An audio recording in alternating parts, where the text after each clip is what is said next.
Empecemos. La periodista Diana López Zuleta quedó huérfana de padre a los 10 años. Cuando asesinaron a Luis López en los años 90, corrió el rumor de que había sido por una disputa con su amigo de infancia y antiguo aliado político Kiko Gómez, quien después se convertiría en gobernador de La Guajira.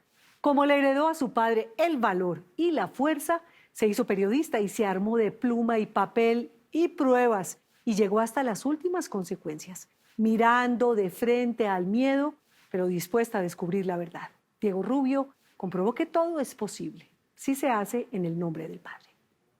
Cuando llega el cadáver de mi papá en el carro de la funeraria, el primero que se levanta y que está en la puerta de la casa de mi abuela es Kiko Gómez y dice: mataron a mi mejor amigo. Y él inclusive amaneció en el velorio. Y yo no sé cómo puede una persona hacer eso, yo creo que es un psicópata. En honor a la memoria de nuestro amigo Luis López. Un asesino carga el ataúd del hombre que mandó matar. Se luce con un discurso pomposo frente a la familia del difunto. Luis López, tu juventud se deslizó en la vida de este pueblo. Pone una bandera de Colombia sobre el cajón y muy solemne acompaña el cuerpo hasta que queda bien enterrado. Pero una bala asesina te convirtió en mártir. Levantan la tapa del ataúd para verlo como por última vez y él es el primero que está ahí viéndolo. Eso me aterrorizó. Parece una escena del Padrino u otra película sobre la mafia siciliana, pero no, sucedió en Colombia. Y en este caso de la vida real, el hombre señalado de acompañar a sus víctimas hasta el sepulcro se llama Juan Francisco Kiko Gómez y fue gobernador de La Guajira. Con la fortaleza y con la conciencia tranquila. Se volvió un hábito que él fuera a los velorios de la gente que él mandaba asesinar. Cuando yo lo vi echando el discurso me dio ira. La periodista Diana López Zuleta sigue aterrorizada con las escenas del funeral de Luis López, su papá. Él lleva 23 años muerto. Y Kiko Gómez, ese político grandote y poderoso que cargó su ataúd, paga hoy una condena de más de 50 años por el asesinato de López y otra larga lista de crímenes. Sí, es impresionante.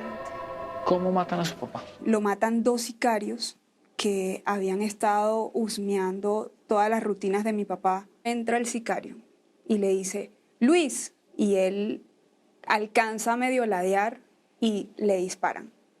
Mi hermana, de 9 años, alcanza a decirle: papi, te matan. Diana tenía 10 años cuando mataron a su papá.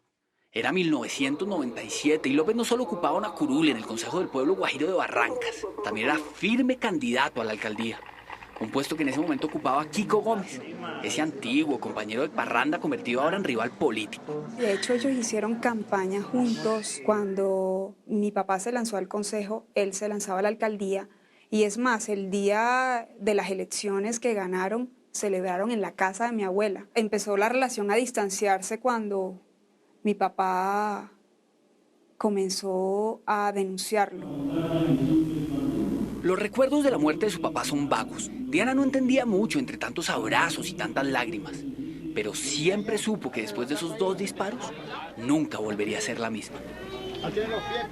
Yo era muy alegre en esa época, me volví como una persona muy taciturna. Yo en ese momento no hice el duelo, yo estaba en shock. Tenía miedo de todo y de todos. Veía ataúdes en las sombras de los árboles, soñaba con muertos, con su papá. Y cada tanto se le venía a la cabeza la última vez que lo vio. La cadenita de oro que le regaló en su cumpleaños y que todavía usa con orgullo. Y esa frase premonitoria que dijo él esa última tarde juntos. Él de alguna manera se estaba despidiendo porque lo sentí más cariñoso que otras veces. Él estuvo sentado en frente de mi casa donde la vecina. Él le dice a ella: ella es la que me va a defender a mí. El hecho de que haya quedado un vacío en su existencia y que yo no haya podido superar la muerte de él y que haya habido alrededor toda esta impunidad hizo que yo me volcara y me obsesionara con la investigación. Y Diana ha cumplido el mandato de su padre al pie de la letra. Lo ha defendido. ¿Y de qué manera? Yo fui temeraria y que yo sentía que era lo que me correspondía como hija. Nadie era capaz de ir al juicio, ni de declarar contra él, ni de defender la memoria de mi papá. Yo sentía que yo tenía como ese compromiso. Por ejemplo, contactos para archivos de periódicos de La Guajira. Para cumplir con ese compromiso de sangre, Diana investigó hasta el último detalle del atentado que la dejó huérfana. Y parte de esa pesquisa, digna de un detective profesional, consistió en leer y releer decenas de veces el expediente de acusación contra el verdugo de su padre. Un dibujo que hizo el médico forense. ¿Cuántas páginas leyó de expedientes y otros papeles para hacer su investigación? Más de 7.000 páginas leí. Pasaba derecho leyendo. Sí, del mismo expediente me surgían inquietudes, entonces también investigaba por mi lado. Todas esas preguntas que entonces me hice cuando era niña, de grande debía responderlas. Guiada por su curiosidad de reportera, se entrevistó con testigos, con abogados y fiscales, con guerrilleros y paramilitares de alto calibre que azotaron La Guajira durante décadas. Y fue tomando apuntes y atando cabos, y llenando libretas con las pistas que al final la llevaron a reconstruir la historia de un crimen que duró años impune. Yo hablé inclusive con el que le puso la anestesia a mi papá, con el médico que lo atendió, hablé con mucha gente del pueblo. Mucha de esa gente me habló de forma anónima. ¿Y cómo no iban a temblar del miedo? Si Kiko Gómez llegó a parecer intocable en La Guajira. Un político todopoderoso que no solo tenía un apoyo popular inmenso, sino que movía a su antojo los hilos del poder.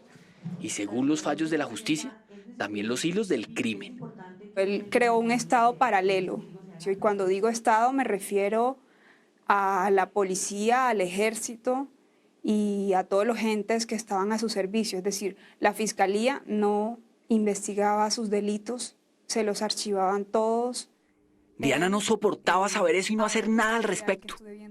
Por eso, mientras continuaba con su propia investigación, decidió meterse de cabeza en el juicio contra Gómez por el asesinato de su papá. Pero al principio solo asumió un papel secundario. Lo que hice fue acercarme a mi familia y pedirles que declararan, por ejemplo, mis hermanos que habían estado ahí presentes, mi abuela, mi tía. Pero Diana sentía que no podía quedarse así, tras bambalinas. Y alentada por un colega que llevaba años escarbando las fechorías de Gómez, se hizo protagonista. Tanto que en un punto se convirtió en la parte civil del proceso. Es decir, fue reconocida como la representante oficial de las víctimas. Esa decisión la tomé después de que mi familia finalmente dijera, mira, nosotros no nos vamos a meter ahí porque no queremos terminar muertos. Es decir, más que un miedo a Kiko Gómez, era miedo a morir o que mataran a más gente de mi familia. Pero en el momento del crimen de su padre, Diana no tenía ni idea de quién era ese tal Kiko Gómez, el señor alcalde de Barrancas. Eso sí, poco después ya muchos en el pueblo decían, con la naturalidad de quien comenta un partido de fútbol, que a López lo habían matado por atreverse a cuestionar a Gómez. Un familiar me dijo que a mi papá la habían matado por política. Y yo, claro, yo no entendía qué era eso de política. Y me dijo que había sido el alcalde. ¿Por qué si fue el alcalde, por qué no lo apresan? ¿Y por qué no lo ponían preso? Porque nadie se atrevía a denunciarlo. El proceso de mi papá lo llevó un fiscal de San Juan. Y ese fiscal no investigó nada. Unos meses después lo mandaron a archivar. De acuerdo a las circunstancias de cada concejal, por ejemplo. Archivado o no, el rompecabezas del atentado contra Luis López no parecía tan difícil de armar para Diana. Después de ser aliados políticos, López hizo rancho aparte y gritó a los 4 vientos que investigaría algunos contratos sospechosos de la alcaldía de Kiko Gómez. Trabajemos todos por una sola causa y verán... Para rematar, se convirtió en el candidato de la oposición para sucederlo. Y eso para muchos sonaba traición. Quería llevar estas denuncias ante la Procuraduría, la Contraloría, ante estas instancias. Eso fue como el detonante para que lo asesinaran. Eran tiempos difíciles para La Guajira. Los secuestros, las extorsiones, los atentados. La prensa retrataba un departamento sangriento y corrupto, donde los paramilitares lo controlaban todo. Ponían y mataban alcaldes y concejales a su antojo, sobornaban policías y jueces, masacraban campesinos para quedarse con su tierra. De hecho, se tomaron barrios enteros, se tomaron zonas del pueblo en las que uno ya no podía transitar. Los paramilitares llegaron a imponer todo, inclusive los horarios en los que uno podía salir. Eran tal la sevicia y el cinismo que se vivían en el momento que se volvió costumbre entre los criminales celebrar las matanzas con parrandas vallenatas. Es decir, el whisky y el acordeón se convirtieron prácticamente en trofeos de guerra. Ellos celebraban la muerte y celebraban los asesinatos como si fueran triunfos. Mejor dicho, un triunfo de la selección Colombia. El de mi papá también lo celebraron. ¿Cómo? Lo celebraron en la casa de Kiko Gómez y él allí dijo, yo maté a ese hijo de puta por sapo. Diana creció de luto y desde que era una niña vestida de negro, supo que algún día lucharía por hacer justicia en el caso de su papá. Y se armó para lograrlo, pero no con pistolas y municiones, sino con el poder de la pluma. Yo estudio comunicación social y periodismo impulsada por ese deseo de justicia y por ese deseo de contar la historia. Y para poder contar la historia completa, algún día se llenó de valor y encaró a Gómez. La joven reportera lo buscó en un evento cuando ya era gobernador. Lo enfrentó, lo miró a los ojos, pero a la hora de hacerle la pregunta clave, las palabras se le fueron quién sabe a dónde. Yo dije, esta va a ser la oportunidad de yo preguntarle, ¿usted por qué mató a mi papá? Era la primera vez que lo veía y que lo tenía frente a frente. Y en ese momento ya cursaba una investigación en contra de él, pero yo no era capaz, yo no fui capaz en ese momento. Él es la representación de la dualidad del ser humano y por eso te digo que da más miedo. Pasaron los años y las palabras siguieron atoradas. Diana se convirtió en parte activa del juicio, pero Gómez seguía libre y sonriente. Y eso le parecía absurdo, hasta que después de meses de investigaciones, Kiko Gómez no solo fue destituido de su cargo como gobernador, sino detenido en plenas fiestas del pueblo. Y Diana lo miró de nuevo a la cara y tuvo que tragarse las lágrimas y la rabia para no descomponerse frente a él y a los asistentes a las audiencias, que parecían era barras bravas de un solo equipo, el de Kiko Gómez. ¿Se cruzó miradas con él? Muchas veces. Me salía a decirle asesino y más cosas porque fue un testigo al juicio que era cuñado de mi papá. Kiko Gómez se voltea y me mira y se echa a reír.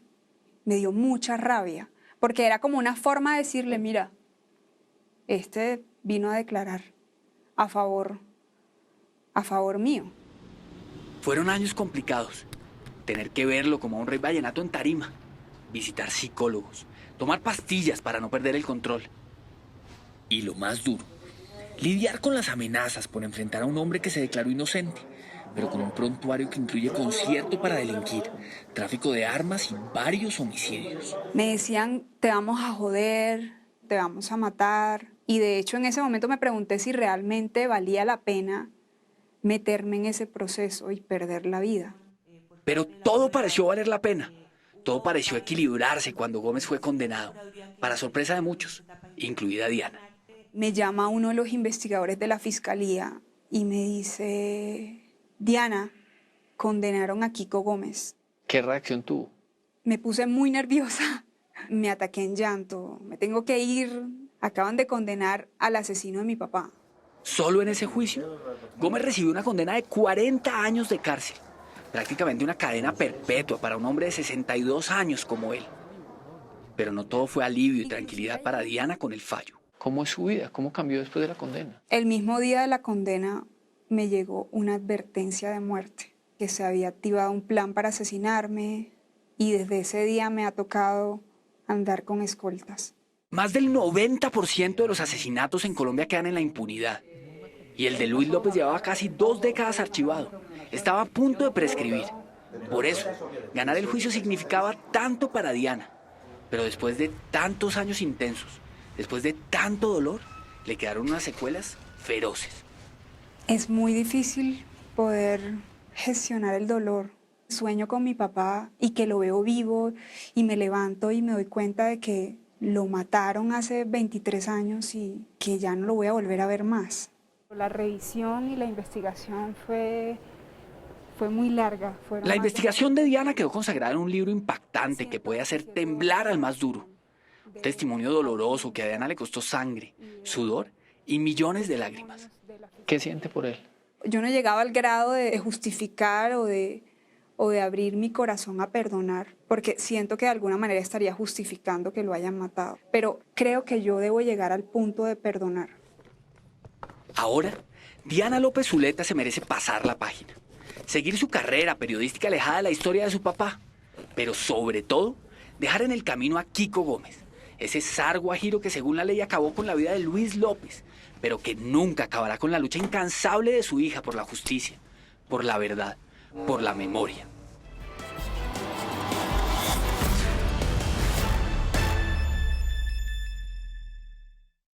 El libro de Diana, Lo que no borró el desierto, es uno de los éxitos editoriales del año. Ya va por su tercera edición y ha tenido tan buenas críticas que hasta la respetada escritora española Rosa Montero le dedicó una columna en el diario El País de España.